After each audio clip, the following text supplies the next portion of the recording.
I'm sorry. We got some strange noises. Start over. Okay. Hello, everyone. Welcome to Living Positive San Antonio. Today is October 27th. Tuesday. 1 week from today is election day, so if you haven't voted early, go vote. You have until Friday to early vote. And then your next opportunity will actually be on election day, November 3rd. Real quick, I want to mention, we haven't talked about COVID very much lately. We've been on a down slope or a steady slope. However, numbers here in Texas have started ticking back up.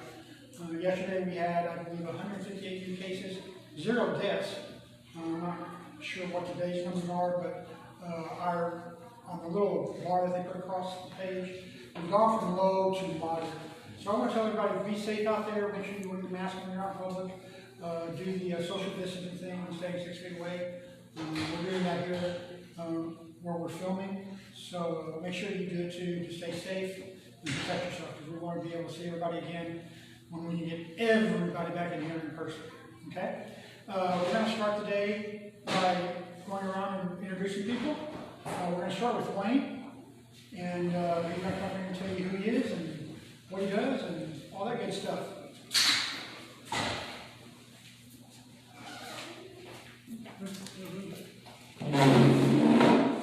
Hello, good Tuesday to everybody. My name is Wayne Winches. I'm a board member here at Living Positive San Antonio.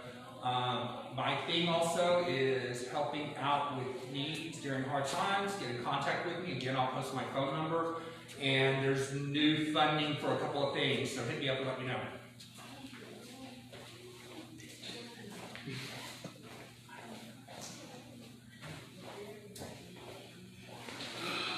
Hey, how's it going? It's Santiago. I'm also with the Ryan White Planning Council and a couple other organizations, to include ISHA and to include the Syphilis Task Force. So thank you for watching us, and stay tuned.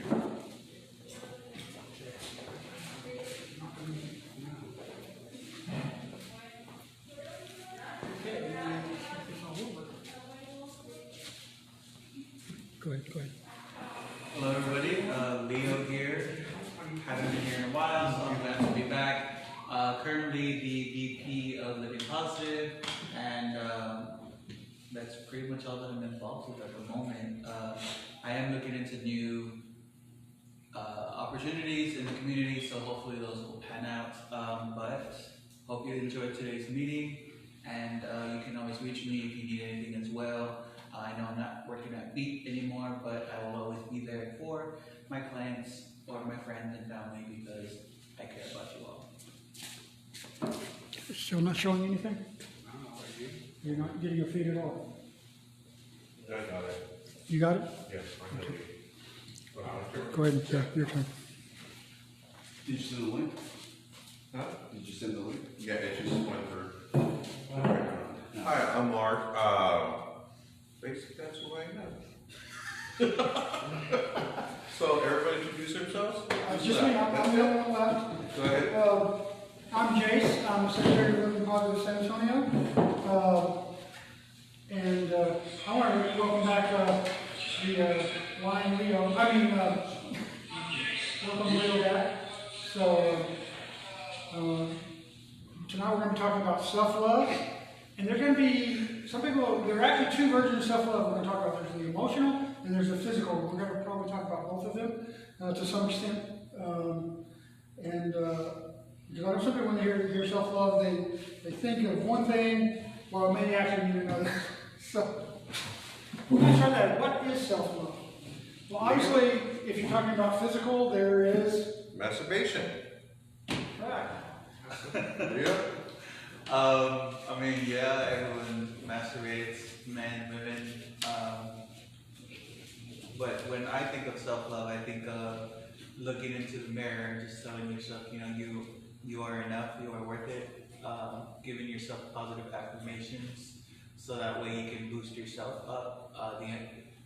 The best person that we can be is essentially the best person to ourselves, and we can't, influence other people's lives if we're not at our best self. So it's really good to practice self-love, so we can be our best self for not only ourselves, but for the entire community as well. Very good. And that brings us to actually the emotional self-love, which is probably what we really want to talk about tonight. As a matter of fact, I have already posted on our Living Positive page, Brene Brown. She is, I'm not going to say she's an expert, but she does a lot of talks about self-love, soul-searching, and a lot of positive things. And one thing we're going to talk about is actually her 10 tips for self-love. One of them he just mentioned is, are you enough? Are you good enough? And a lot of people, when they do look in the mirror, they don't see that. They don't see someone that they love, someone they care about, someone that measures up to everyone else. They think that they have to have, to use Renee's expression, they think they have to have 1 million Twitter followers or 1 million Instagram followers. Brene Brown. Ah, The one who did the thing. So, you know, and as a matter, huh? We can't even share. I just did. so, what was I saying? He interrupted me. It's your fault. I know me personally, I don't like to look in the mirror that often. You know, I just do a quick glance just to see if my hair's alright. But I don't spend like more than at least a minute looking in the mirror. That's just personally. I've always needed to work on that. And, you know, I've definitely had the opportunity to work on that. With quarantine and everything, you know, we are by ourselves. So there's no one else really to talk to except for ourselves. So it's definitely allowed me to work on my emotional self-love, but, you know, it's definitely increased my physical self-love as well. Wouldn't you say so, guys? Yes, absolutely. So you would say that quarantine has increased your physical version of self-love? It's actually increased my physical version of self-love, but it's also increased my emotional. I mean, I can look in the mirror and You got it? realize that I am better off now than I was at the beginning of quarantine, when I've come to realize that little things are not as important as I used to think they were. What's important is that I'm living, I'm breathing, and I'm able to share my life with other people. So, and if you're having difficulty receiving us, we're trying to work out some glitches here, so we're going to keep talking. The second tip that Renee has offered with it was share your whole story in your whole heart. So I think what she means by that is let people know who you are, what you're about. What is your story, Mark? I mean, But self-love? yeah, well, I mean, I love myself. Sharing your whole story. Sharing my story? yeah. In what sense? In what sense? In any Okay. sense? Yeah, in any sense. Basically, I love talking about myself. yeah, we love hearing about it. It's just, there's nothing I wouldn't say about me. If anybody would come up to me, ask me a question about myself, I would tell you the truth. There's no ifs or about it. I love myself. I love the way I look. My weight. I may be overweight to some people, but I love it. I think I'm sexy when I take my clothes off. So that's the way I see myself. I mean, why am I gonna put myself down because I have a little weight here, a little weight there, something sags here, something sags there? I think it's sexy. If I find it sexy in another man, why wouldn't I find it sexy on myself? So, And I think how you look at yourself, like when you do look in the mirror and you see those sags, and you're happy with that, that means you've come to the conclusion of the first point, which is you are enough. And it means that you also have self-respect for yourself, I think. I do. I really do have self-respect for myself. There's moments that I believe that we all feel that we're not enough every once in a while. But most of the time, personally, myself, I feel that I'm good enough. I know I am. I mean, I know people that want to be with me. But I chose not to because I'm going to taking care of some issues with myself, not my looks or anything, but mentally. But I think I'm pretty good. You? I mean, I know there will be days where I look in the mirror and I'm like, yeah, I look good, but those are usually days after a haircut. You know, there's a saying that once a gay guy gets a haircut, he feels like he's the new Supreme. So, Leo? I know that definitely applies to me. I'll look at a haircut that I just recently got and I'll be like, oh, I look good, or this outfit looks good on me, or whatever.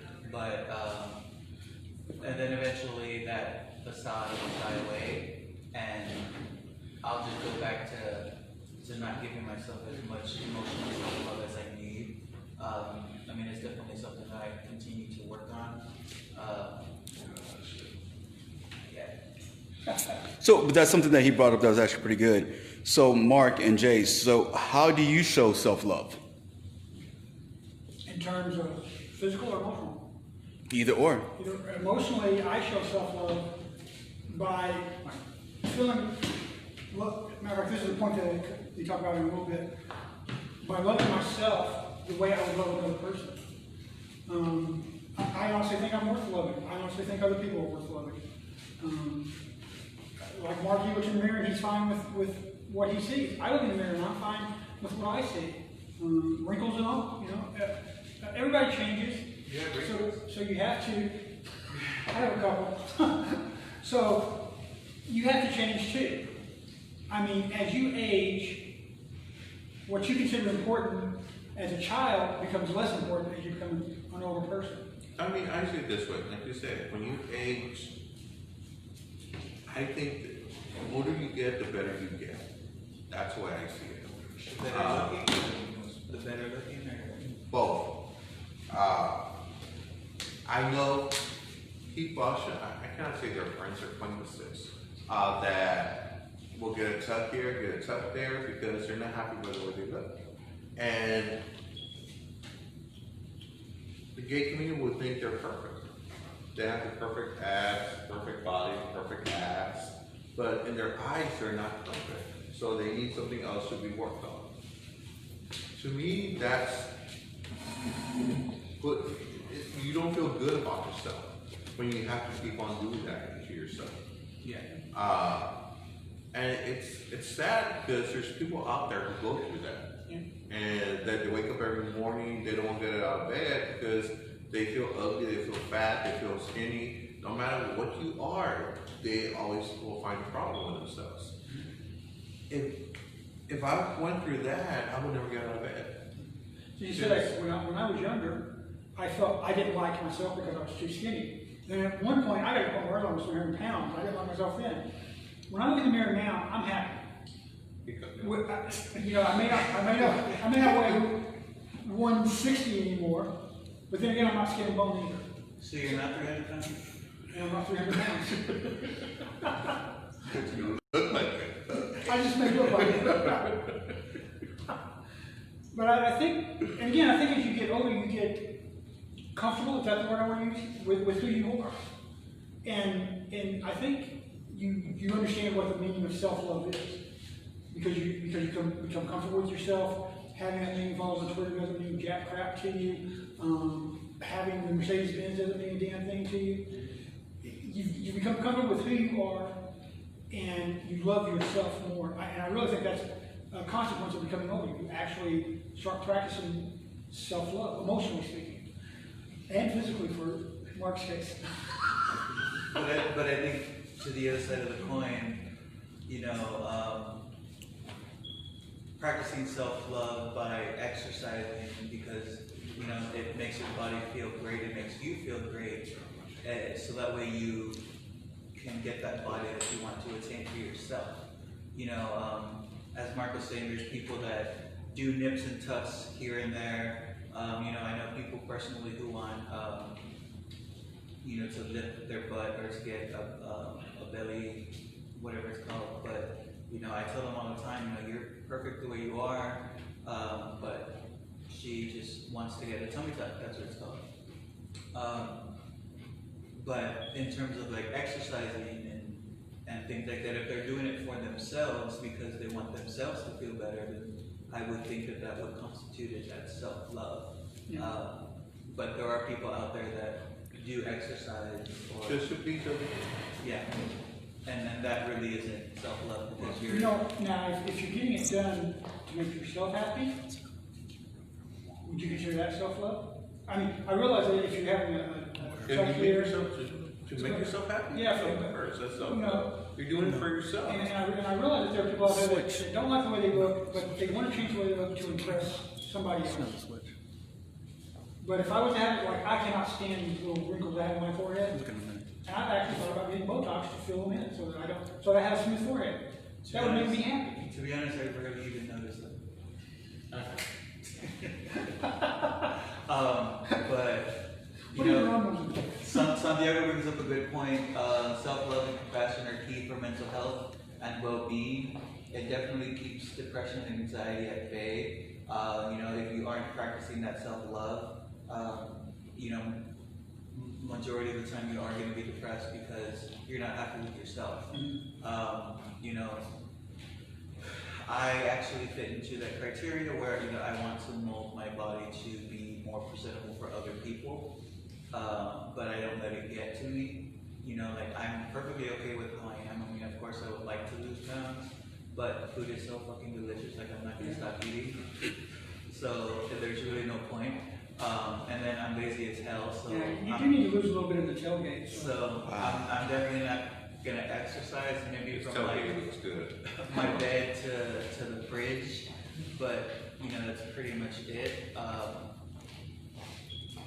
But I mean, I know personally, that's something that I need to work on. I normally, in my mind, I've always attributed what other people think of me, and that hinders me in a lot of things that I do, especially in this new field of work that I'm in.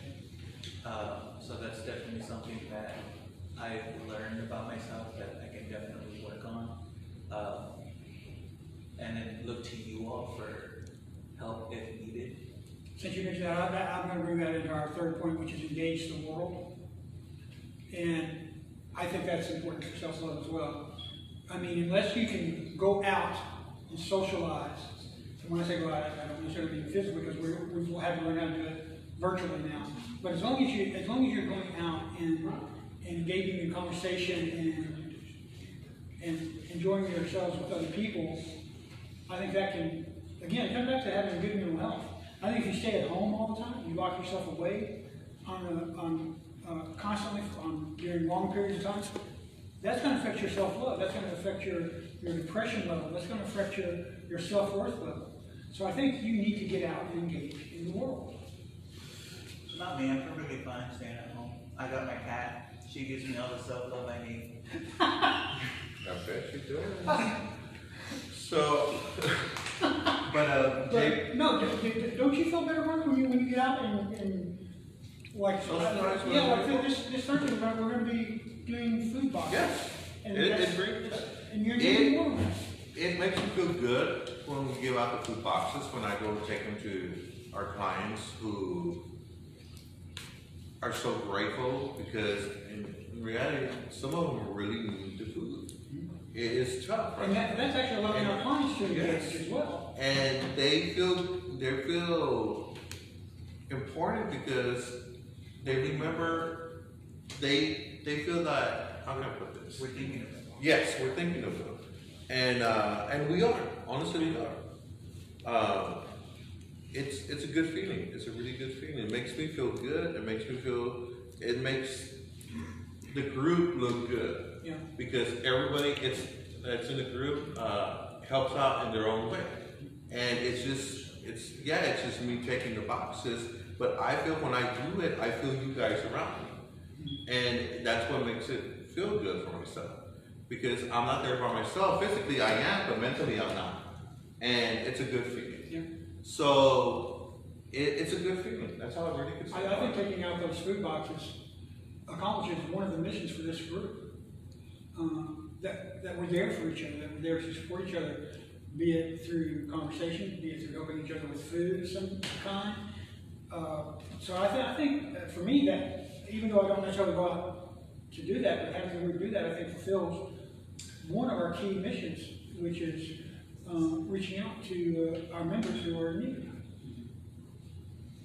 Yeah, I mean, speaking on our members, you know, that need this food, you know, they are very vulnerable, and you know, being able to express that vulnerability is definitely a good step into having that self-love. You know, the fourth thing on this 10 tips for self-love is that vulnerability is the birthplace of love. So being able to be vulnerable not only within yourself, but with those around you that you hold near and dear to your heart. I know that, you know, I pretty much like do not do any of these, which is bad, but like vulnerability, you know, I really never ever share to you guys what's going on in my life. I never share to you guys what, you know, what makes me vulnerable. Why is that? Are you embarrassed? Are you scared? It shows weakness to some people. Yeah, Yeah. yeah. I mean, I feel And the like, thing is, if by showing weakness, this brings us to the next point of vulnerability as the birthplace of love. I think when you said that. shut up. When you get to that when you get to that point of vulnerability and showing it to other people, you find out who truly loves you and who truly cares about you. And when you know who loves you and who cares about you, then you can love yourself. Yeah. And I agree with what you're saying, but sometimes when you show that you're vulnerable, people will use it against you. So that's why it's so hard for a lot of people to share this, that, and the third. Because if I tell you something and then later on you decide to say something about it, and I'm trusting you and you decide to blab, you know, that makes me go back into my shell and not share what I should be sharing. But your trust just kind of like messed it up. Yeah, that's why it's good to have a good, close-knit of friends, because that way you know that, like, if you tell someone in that close-knit of friends, I guess it's we're not only that gonna, close, aren't we? it's only gonna be in that friend group. But going on to how it shows weakness, us Hispanic men, you know, are growing up are taught to not show any vulnerability. I know as a kid, every time that my family and I stepped outside of the house, we were the perfect family. You know, we appeared as the perfect family, even though behind closed doors, there was a lot of stuff happening that showed that we weren't the perfect family. Since you talk about, do you think culture has a lot to do with how somebody self-looks with themselves? That they feel like, in your case, y'all had to present that facade of being perfect because of the culture. Do you think that affects? Oh yeah, I mean, I do, like I said, I do all this still today. At home, you know, I'll be vulnerable or whatever, and then when I'm out here, you know, whatever I've done in order to keep on living, I don't share with people because, like, I can't be shown as nothing less than, you know, like, I got my shit together. And that's just how it is being raised Mexican, or just really any ethnicity. Were you raised like that once? You come from a No. background too? No, my family was fucked up, and when we went out, we were fucked up. Simple as that. It's just we didn't hide anything. We're honest. We're ourselves. My dad always told us not to be fake. We are who we are, and that's how we were. That's how I was raised. It's like, and I admit that I was fake when I was younger because I was in the closet. I think when you're gay, you do have some sort of fakeness to you, or at least with my generation, because you had to be in the closet, that or be beat to death with a baseball bat. Those were your two options. So, but as I've gotten older, I've become very open about who I am, and because that's how my family was, like, you be honest. No, it's different now compared to you growing up, me growing up, compared to people growing up now. It's totally different. It's more acceptable now. Yeah, I'm like 30 years younger than you, so. Wow. Yeah, so what? Just, Actually, for me, he is pretty close. Not really. no, but yeah, my family, we were just like, outside of the house, we didn't scream, we didn't yell, we were always cordial with each other. My sister and I have the perfect relationship. I mean, we got on each other's nerves, but, I care for her, as like, she was my own, which, she's my sister, but, and that developed over time because, we eventually did overcome those hardships that were happening behind closed doors. But honestly, growing up like that, I wouldn't have wanted it any other way. I love my parents for everything they've given me ever since I was a kid. My mother spoiled me rotten until my sister was born, and that kind of led into how I treated my sister. But I think that definitely ethnicity does have, or culture does have an effect on how vulnerable somebody is. So step number 5, being able to get vulnerable, is something that most of us can definitely work You have to, which leads us actually to also number 6 of letting go of your armor. You have to let go of that armor in order to be vulnerable. And in your case, I think the armor was your family being perfect. That was their armor from the world, from judging y'all, judging you, judging your sister, judging your mom, judging your dad. Now, I think that's the reason we put on an armor, is to protect ourselves and keep ourselves from being judged. Because you mentioned about being vulnerable and how people will take advantage of you. Yeah. You put on that armor to keep people from A lot of people put walls up. yeah. And little by little, a wall will come down for a certain person, especially someone that you fall in love with and you want to get to know. But once you feel betrayed, that wall goes back up, actually 2 times higher than it was already, because that person already, try not to cuss, already betrayed your trust.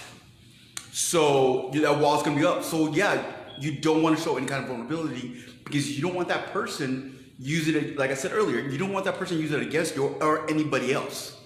Because you're that one person. Maybe it's because you're in a facade. You have this image, but you want to keep that image. You want to stay that person. You don't want other people thinking about you as a different way. For a lot of us that are gay or bi, people assume that you're a certain person, but once they hear something, it switches. Now people are looking at you in a different way. You don't want people to look at you in a different way. You want people to look at you as the person you are, as Mark, as Jace, as Leo. Not as, oh, he's a bottom. Oh, he does drugs. Oh, he does this, that, and the third. So sometimes you got to be careful what you share with certain people. Even though you really want to share, do you really trust them? I want to say that I think people that literally throw their armor away in the LGBT community are trans people. Because here's somebody that, growing up, people always knew them as Bob or Jenny, and now it's James or Bianca. They have literally thrown their armor away and put themselves out there. But they created a new one. And they've created a new one, and they've done that out of love for themselves, out of love for who they really are. So, and I think when a person comes out, that's when they practice whether they're coming out as a trans person or as gay or lesbian, I think that's when they practice the truest form of self-love, because you're admitting to yourself who you are, and then you're telling the world who you are, and you're fantastic the way you are. that actually brings up what Sylvia just commented. She said self-love also means that you are okay with letting people know who and what you are, and being okay despite what they might think of you. She used to worry about what people thought, but now she's okay with who she is and what she's done and what others think isn't her problem. I totally get, that's literally all Sylvia right there. If you were to spend 5 minutes with her, you would already see that. I'm unfortunately not at that point yet. You know, there are certain aspects of myself and my life that I'm just like, you know, I don't care what other people think about that, but is a lot of more things hidden inside that I definitely care what it will make me look like with anybody else. I might also point out that just because you have self-love doesn't mean you reveal yourself 100% to the world. Because nobody, even if they love themselves, is going to reveal themselves 100% to the world. It's going to be something they always keep hidden from. Okay, I have a question for both of you. How does your HIV status affect your self-love? I'm going to be honest with you. You know, I think becoming HIV positive kind of opened that door of self-love to myself. Because prior to that, it's like, I really didn't care for who I was. With the HIV, was a struggle, and I had to learn to love myself in order to take care of myself. And putting it out there for the people, and when people start saying, oh, you're HIV positive, ooh, stay away. My attitude was, fuck you, I'm perfectly fine the way I am, bitch.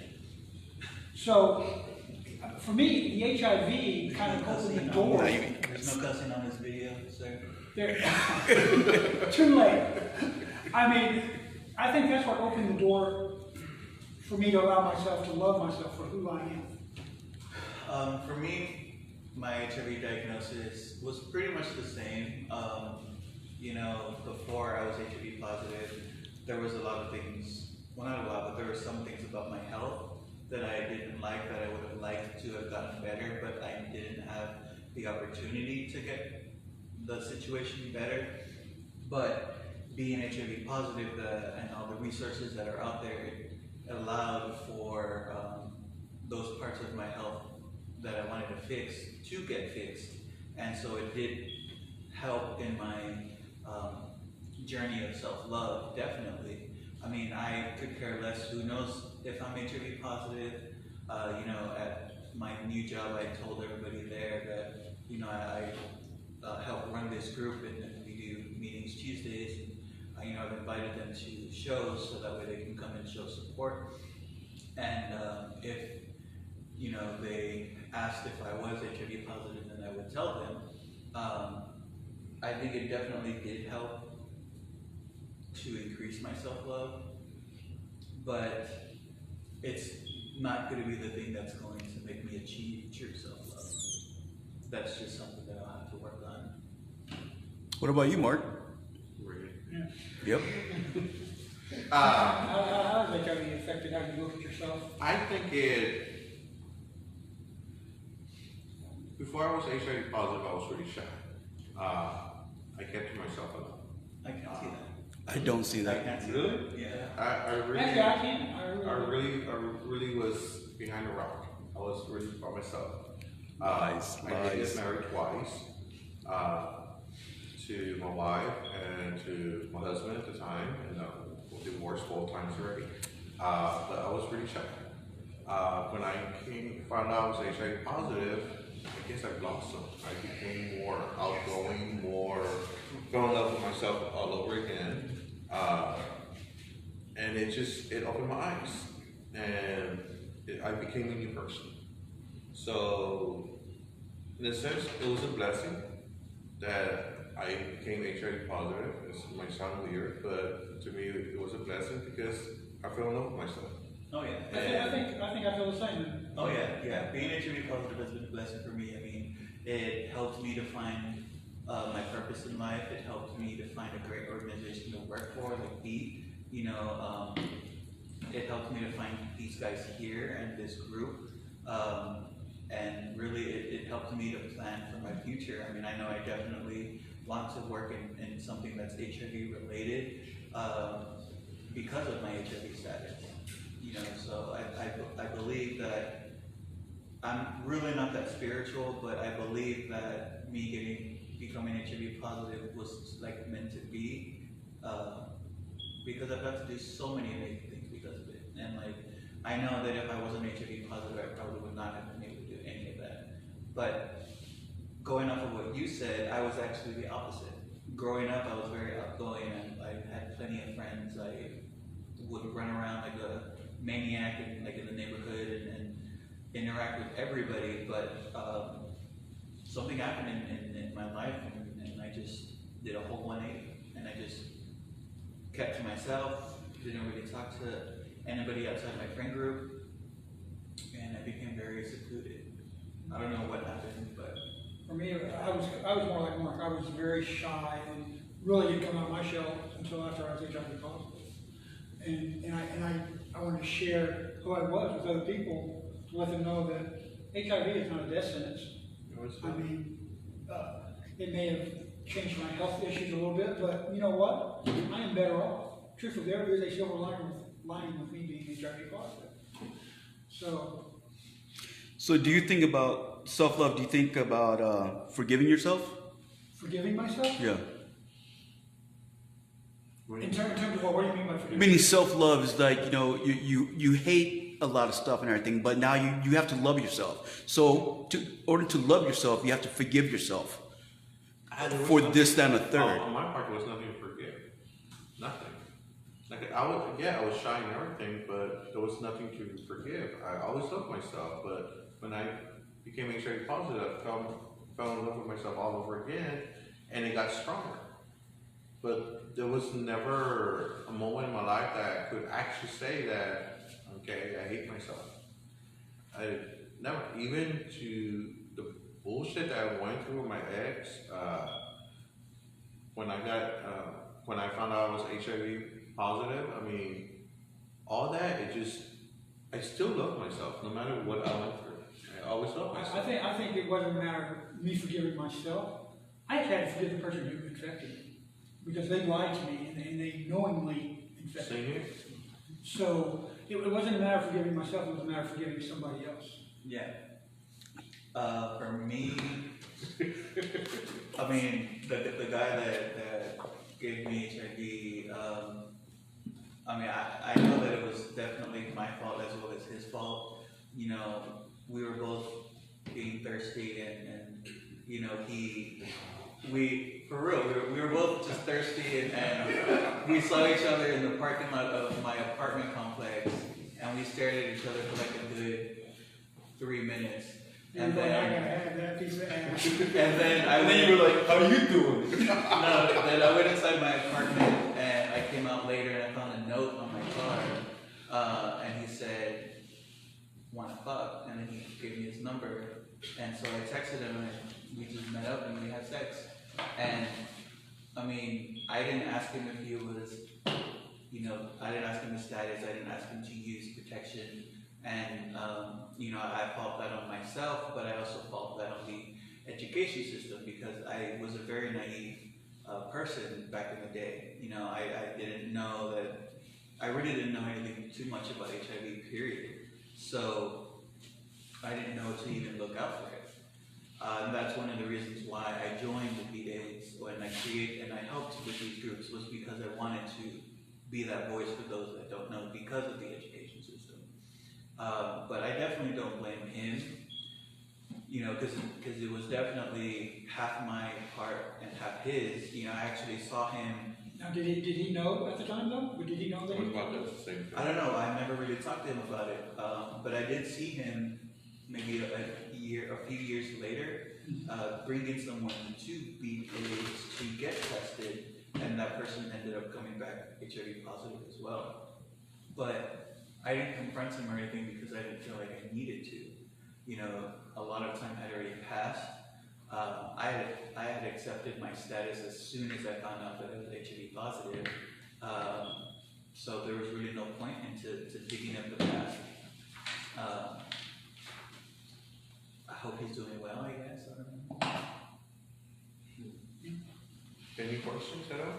Well, because we're talking about how Well, weighing wait. yourself, that's going to kind of take us into the next one, which is when you, because I have conversations with myself constantly. Hold on. Very So, intelligent. Wayne did say, because you know he's also one of our board members. I think for myself being HIV positive made me actually start caring and taking better care of myself. Same as well, like I mentioned, you know, those parts of me of my health that I wanted to get better started getting better because of my HIV status. I know in terms of Wayne, it could be anything in terms of like, substance use. What I was doing before? Uh-huh. Oh, yeah, I mean, I was an active addict for 25 years. And then after 25 years of addiction, then in 2015, May is when I went in to put myself right, I finally decided, like, okay, this is enough. And I put myself in rehab and into a health program. Then 2 weeks into that program, I was diagnosed HIV. Lucky for me, I was surrounded by a big group of wellness. Everybody that was part of the group that I was in there was for mental health and things like that. So for the first year, I was in a bubble. And then I transferred from that bubble into what I call the HIV bubble, which is getting involved with all you guys in the different groups and things like that. And doing all that and start to doing advocacy and things like that. Yeah. So it's that safe haven that we all have. The drug abuse, do you think you got into that because you didn't love yourself, didn't like who you were? Whole different conversation next week, new show. Well, I'm asking because there are a lot of people who do drugs, who do become alcoholics because they don't like what they see in the mirror. Because they and again, they tell themselves that they hate each other. And so, again, that's what brings us to number 7. Speak to people, or speak to yourself like you speak to people that you love. I mean, I don't know many people that I love that I walk up to them and say, you're nothing but a fucking piece of shit, fat ass. It's up with the language today. I know, right? Jason. I am so sorry. I'm taking Santiago's language. All right, you're a fat slob who yes is funny. I think if you walk up to somebody that you love and you care about, you're going to give them positive reinforcement about in their lives. Yeah. And I think that when you love yourself, that's what you do. Yeah, and this goes back to what I was saying at the beginning, is looking in the mirror and just giving yourself those positive affirmations, like, I am enough, or, like, yeah, you may be a little bit fat, but you still look good. That fat makes you look thick and juicy or something. Mr. Juicy. Like Lizzo's a perfect example. She's extremely body positive, and she does not give 2 shits about what people think about her. And she's like amazing. But there was something I was going to. Oh, as you were saying about drinking and doing drugs because of not having self-love, I know that there have been times that I've drank because I was sad, but not because of something that was towards my self-love. It was because of the situation that happened. But do you think that, and that's kind of different, because that's not necessarily an alcoholic situation or a drug abuser situation. It could be. I think, I'm going to say 90%, I'm just pulling the number out of my head, 9% of people who are alcoholics or who are drug addicts, they may have an issue with loving themselves. For whatever reason. Maybe it's because people have walked up to them and told them they were worthless fat slobs, which is not true, because nobody is worthless, any period. But a lot of times people have had that hit them like a ton of bricks, and so their way out of feeling that way is getting drunk or getting high.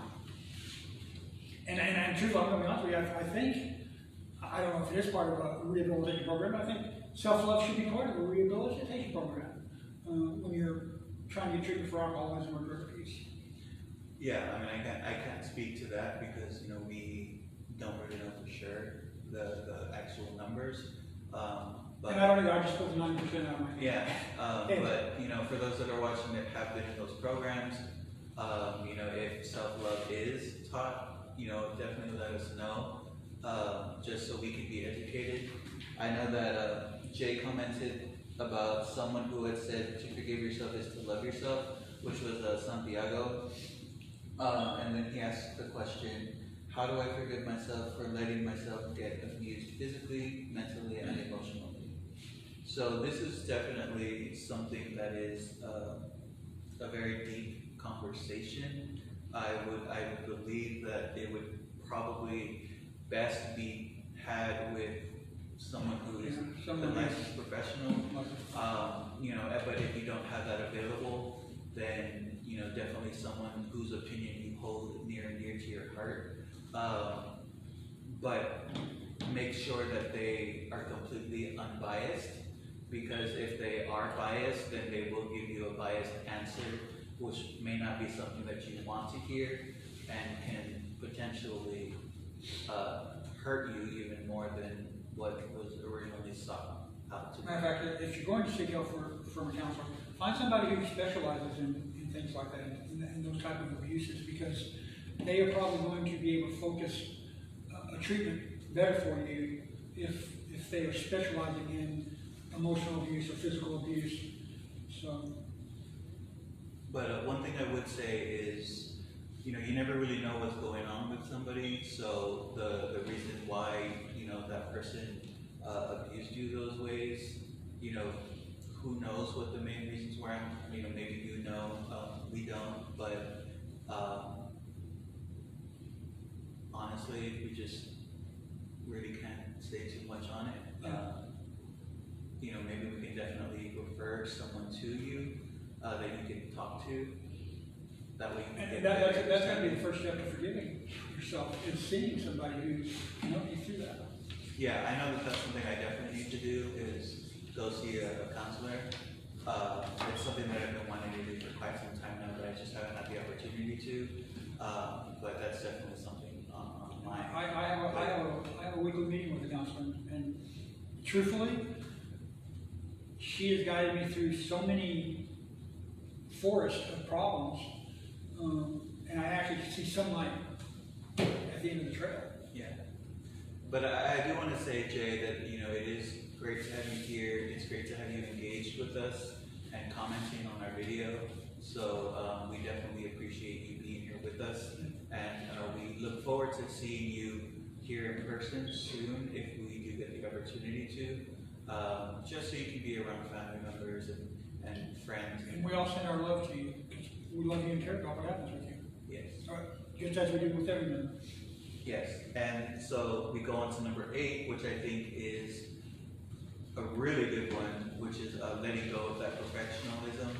I know I do this a lot. Say that again, say that word again. Perfectionism.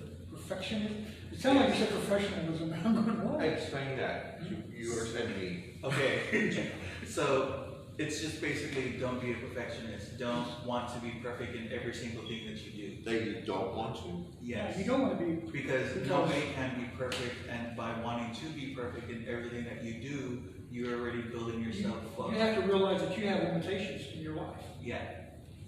You have to accept it. In that video that you were showing earlier, the one that you posted, one of the things that she said is when riding that train to perfectionism, shame is sitting in the driver, no, in the passenger seat, which I thought was really interesting. Yeah. Because by not reaching that perfection, you're putting shame on yourself. Like, oh, I'm not good enough. I wasn't able to reach that perfectionist goal that I wanted to, and you know, that is something that I definitely struggle with. In my previous job, you know, creating events, working with people, meeting goals, things like that. I definitely tried to strive for perfection, but if it didn't happen, then eventually I was like, whatever, if it didn't happen, it doesn't happen. You know, nothing's perfect. That's right. Yeah. Like last week, we did not have a perfect show because I did something that screwed up this video, and I had to start it over. Message and you screw everything up. Yes, you had to look at your Grindr message. Yes. But, I mean, you have to realize that everybody makes a mistake at some point in their life. Nothing is 100% perfect. No one is 100% perfect. Okay, then you mentioned Grindr. Let's talk about Grindr for a second. Yes. When you're on Grindr, are you on Grindr? No. You're in any of that? No. Have you been in the You apps just don't before? know. Yes, for work. Okay, for work. Not for pleasure, just work? When I lived in Dallas, I was on the apps for pleasure. Okay, good. You're in the apps. I know some of the members out here are in the apps. I'm no longer in the apps. I took myself off again. But trust me, I'll be back on. I know. And I so, was gonna say, Use iPhone. I was gonna say, we'll see how long that lasts. but talk about the apps. When you get on the apps, talk about self-love. when someone knocks you down, do you allow them to get to you? Does it You bring say when they knock you down? Yes, when they tell you you're too fat, you're too skinny, you're too bald, you're too God knows what, your penis is too small, blah, blah, blah, your balls, one's hanging lower than the other, blah, blah. I mean, let's just use somebody saying I'm too fat. My response to that person would be, no, I'm just too much for you to handle is what it is. Now, somebody says something about that about my dick, I might be offended because I'm not that small. Everybody upset him. I'm not trying to brag, but You you just know. did. Leo? I know back in the day I did let it get to me. Living in Dallas, all I would really get in Dallas was old men of all ethnicities, and that is definitely not the type of person that I wanted to attract. So it definitely played a huge factor in How did it make you feel? Oh, it made me feel like why can't I get someone who I want? If I could have the ideal perfect guy, it would be someone who is younger than me. Yeah. Isn't he young already? Yeah. How much younger do you want? But if I wasn't with somebody right now, and if I could have the perfect guy, I would have someone who is younger than me. At this point now, I really don't care about size as long as they're not like extremely overweight. But at first it was I want like essentially a twink. But then I had to realize that is an expectation that I'm putting on myself that I know that I probably would never be able to achieve, and so I had to broaden my horizons, so to say. And so I did. I talked with people who were average size, who were maybe a little bit chunkier, who were around my age, maybe a little bit older, and I increased my age cap to about 30 or 35, and that seemed to work okay. I mean, I went on a couple of dates, most of them were bad, obviously they didn't work out. Why didn't it work out? What was wrong? Was it you? Was it them? Is it the way they made you feel? I I guess would- that's the question is. I would say it was probably a combination of the both. Like I would probably mentally try to find things wrong with them. Done that. Yeah, like there's this You one find guy- faults. Okay, now did you try to find fault because they were not your perfect? Probably. I was probably doing it subconsciously. Like there was this one guy that I was dating who, he would have been a great boyfriend to have. We went to a trip to Austin. He pretty much paid for everything. He was around my age, but I found flaws and So what was wrong with them? I don't remember honestly. Yeah, you did. I really don't. No, I remember. Yeah. So we were in Austin. We were sharing a hotel room with one of my old coworkers, and he had brought a guy also. So it was kind of like a double date thing. And while they were in the shower, the guy that I was with wanted to have sex, and I don't know. I found that a little bit weird, just because the other people were there. But then at that point, I realized that I didn't find him physically attractive, and I didn't want to see him naked physically. Literally, yes. I want to read what Sylvia just wrote. Perfectionism doesn't exist. Know what you're good at and do your best at that. I'm not a good cook, and I accept that, but there are a lot of other things that I am great at. We set ourselves up to fail when we expect to be great at everything. Yes, so I agree completely, but can you tell me what I'm good at? I bet you Alex can. Yeah. It is 7:54. 754. And that's true though, when you expect to be perfect, you set yourself up to fail. And going back to Grindr, when you expect somebody else to be perfect, you set that situation up to fail as well. Oh, yeah. That relationship up to fail. Yeah. So, if you expect somebody to be that 8 inches that you wanted and they're only 7, well, your expectation set that. God, if someone cannot satisfy you, you have a problem. I know, I like walking. But that's true. There are people who literally, if you're not at least 8 inches, they don't want to talk to you. That 7 inches isn't going to do it for them. Yeah. I mean- It literally says that on the Grindr profile. Yeah, I've seen that before. Or that a lot. Yeah, but like Sylvia's story is great about perfectionism. I don't want to give it because it's not my place to, but you know, hopefully sometime soon she'll be able to. But you know that we need to move on because we're already getting towards, you know, Yes. 1 hour mark.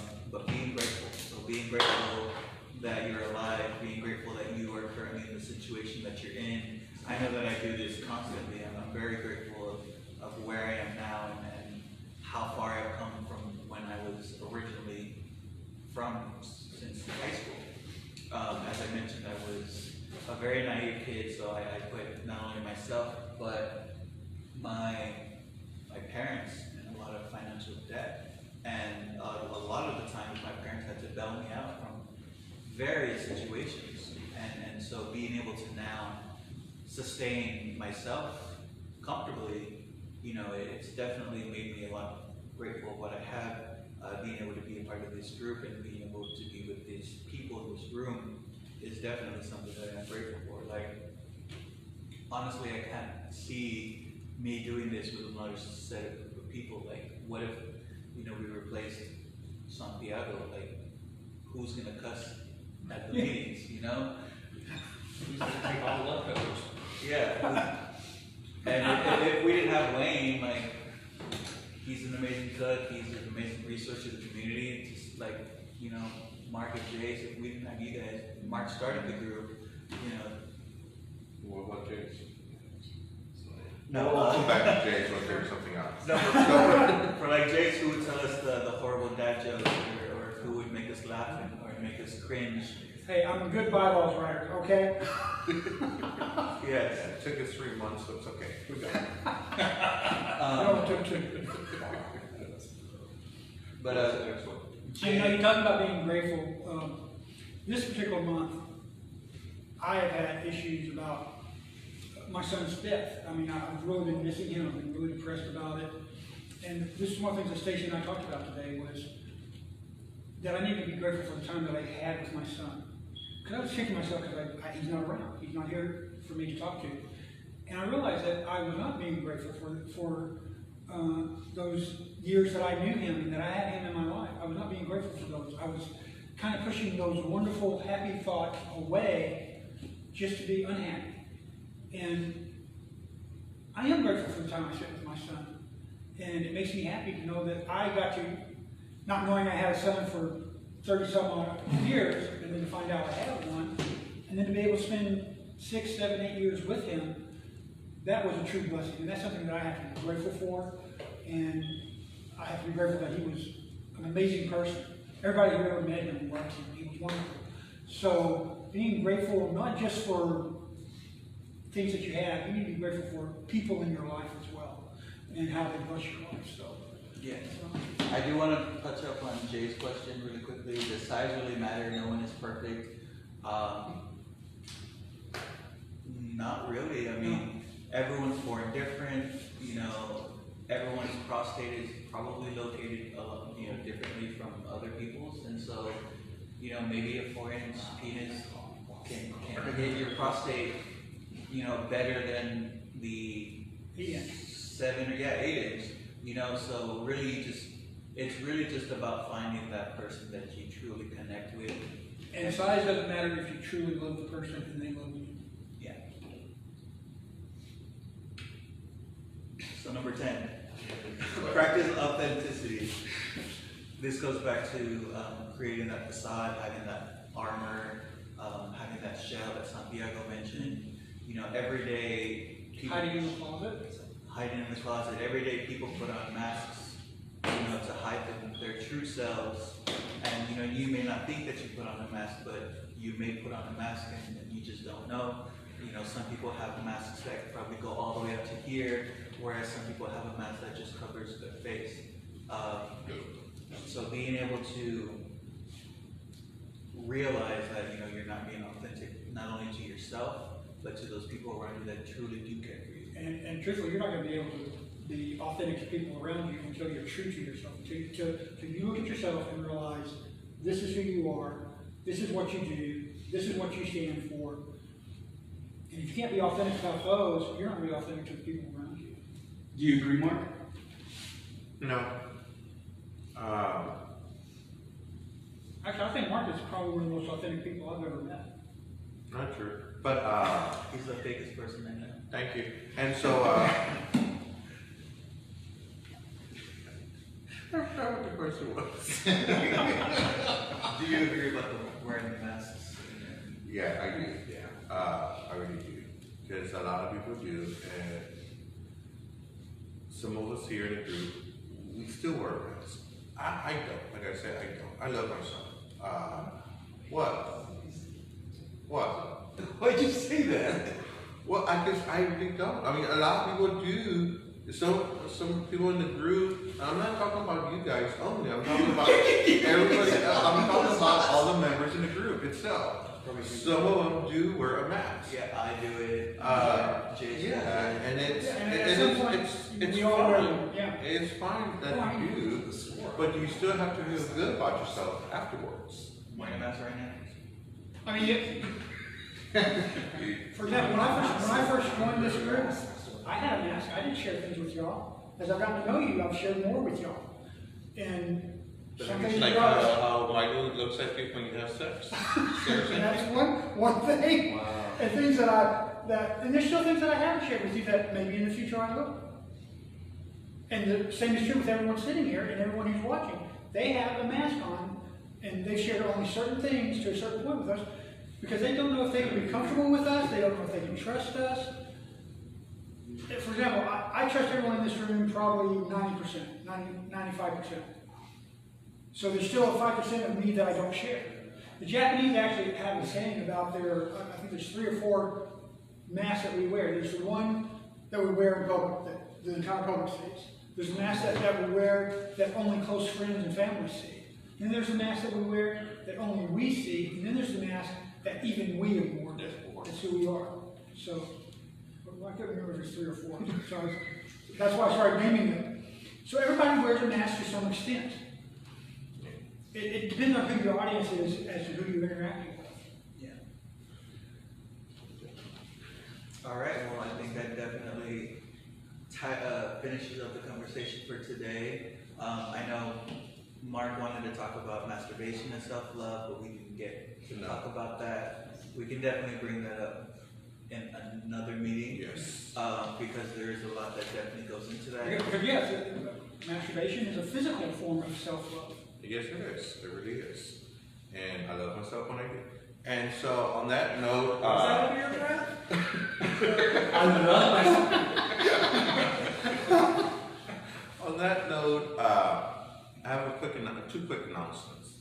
On Friday, here at One On Point, 702 Donaldson, we're having a drag show. Tickets are $10. You can buy them online. You can go on Living Positive or on the Woodlawn page or even on my page to find the details on it. And if you can, just be free to contact me and I'll get you the information. And on next Tuesday, we will not be here at Woodlawn Point. We will be at my house. And Sunday I want to go live on Tuesday night. I most likely do well. We won't have no subjects. It's just going to be us being ourselves, watching the results of the election. Speak our minds why it's going on. I think it'll be fun. And I think that's it for... Oh, yes. And on Thursday, correct? We get the food boxes in? Yes. On Thursday, we get the food boxes in. If you need one, contact me at my phone number 210-943-1268. I'll post it online again. If I do not get to you, if you send me a message on Messenger. I'm receiving messages on Messenger. Somehow I'm not receiving all messages on my phone yet. I don't know why. I gotta check on that, but if you got my number, just give me a call and I will put you on the list. It's a lot easier. You just call me and like that, I'll definitely get your name down and write your name down on the list. And We only have a limited amount of boxes. It's only limited. I think 10 are spoken for already, so there's about Yes, 20 boxes. there'll be about 20 boxes left. And first come, first serve. Simple as that. Leo, you have anything to add to it? No, I mean, I hope to see you guys at the next week's meeting. I think that's gonna be a lot of fun. You're definitely gonna see a lot of us unhinged, screaming at the TV, throwing things, No, I'm not. eating our feelings, depending on what it is. Sandero? Eating or drinking our feelings. Follow us on YouTube, Instagram. We'll be posting pictures in a few minutes, and other throwbacks on Instagram as well. And do not forget about every Tuesday we do meet here. We are open to the public, just limited seating. And you need to wear a mask while you're here. We don't have one on because we're 6 feet apart. And as soon And as it's easier to we, hear us when, yes, so. as soon as we get off, we do put our mask on. Anything else? Anybody else? Yes. Yeah, I do want to mention real quick, early voting ends on Friday. So if you want to vote early, you need to do it by Friday. I believe the polls are open until 7 or 8. Hey, And if you don't vote by Friday, the next opportunity will be actually on election day. and here at Woodlawn Point on November the 3rd, you could vote here at Woodlawn Point on November the And I 3rd. believe they now have arranged it here in Bear County where you don't necessarily have to go to your precinct to vote. You can vote anywhere if there is a poll. And on Friday during the show, we will have a raffle. We will raffle. Oh my God, can I speak? Raffling 4 items. Tickets are $1 or 6 for $5. It does benefit Living Positive. Please do come and support us. Show us some love and show the entertainers. We have an excellent lineup coming up for the show. Bring your dollars. You can tip them. You can buy tickets for the raffle. And it's going to be a pretty good time. I'll be your bartender. Oh, and by the way, wear a costume because there is going to, I believe, be a Yes, costume. there'll be a costume contest. I do wear a costume. Everybody and anybody could enter. That's including you guys. Oh, I already got my costume. That was good for you. And so, there was one more thing I was going to say. I do have something to say. We do have a website now. Yeah. I still need to update it with your guys' bios. So send that to me by the end of the day today. I feel like you're right. I know. And then I will update that. But once that website goes live, I will share it on the Facebook page. So you guys can go in and share that as well. It has links to our YouTube, Twitter, Facebook, and I will include the Instagram once I get that. But yeah, I think that wraps it up for today. I want to thank you guys for joining us. Jay, Sylvia. We'll apologize for any difficulties you may have had at the beginning, but we are glad that everybody that joined us tonight. Thank you. Yes, we'll blame it on Jay's. Yeah, might as well. So thank you guys and have a good night. Good night, guys. Love you guys. Bye.